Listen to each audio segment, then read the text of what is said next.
Let's move to Thursday now, where we have the Florida Atlantic Owls taking on the East Carolina Pirates. The Pirates. We've got East Carolina 7.5-point home favorites, 57.5 the total in this game. So we have two games coming up Thursday, Friday, one on each night, where we have examples of a team showing a pulse after a coaching change. And in this case, it's East Carolina after firing Mike Houston.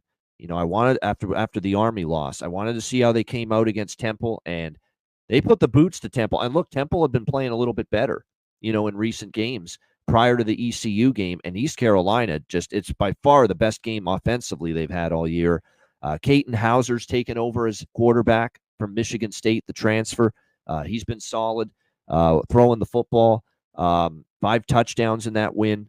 Rajai Harris, 130 rushing yards as well. The offense exploded in that victory over Temple. Defense still leaves a lot to be desired. I mean, they did give up 34 points to Evan Simon at quarterback and that Temple offense. But for a team that's just had such a disappointing season, you wanted to see if there was life in East Carolina. And I think they showed it in that game against Temple after the coaching change. Meanwhile, Florida Atlantic has fallen apart. I thought that number, especially even with with Archie at quarterback for South Florida, I thought that number was cheap on South Florida. South Florida had faced a murderer's row schedule, too. So many good teams on their schedule, South Florida. It kind of felt like it was a step down in class for them. And sure enough, South Florida ended up rolling past Florida Atlantic in that game, 44-21. This defense is just completely awful the last few games for Florida Atlantic. 41 allowed to North Texas, 38 to UTSA, 44 to South Florida. And their quarterback, their offense, but especially their quarterback, is not good enough to make up for a bad defense. I've never been Cam Fancher fan. He is just not consistent enough, turns the ball over. Still a lot of issues there.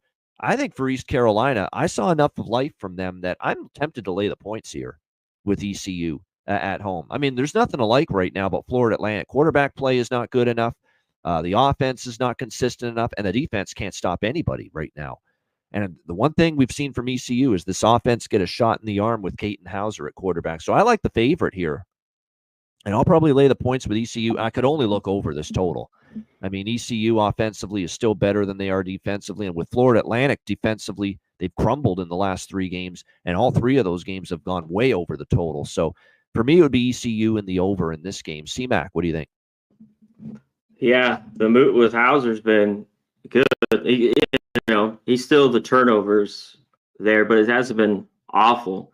The numbers for FAU, they just didn't get it done, and then they got down and got their ass kicked late. If you got Fancher, you can't trust him at all.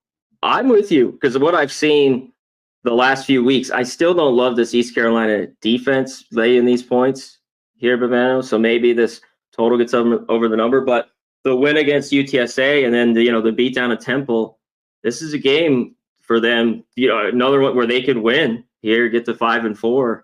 I think they can, but I don't want to lay 7.5. So good luck. I will just because FAU's been that awful here these last few weeks. I mean, they've been tough to watch, and they've been dreadful on the road. Dreadful.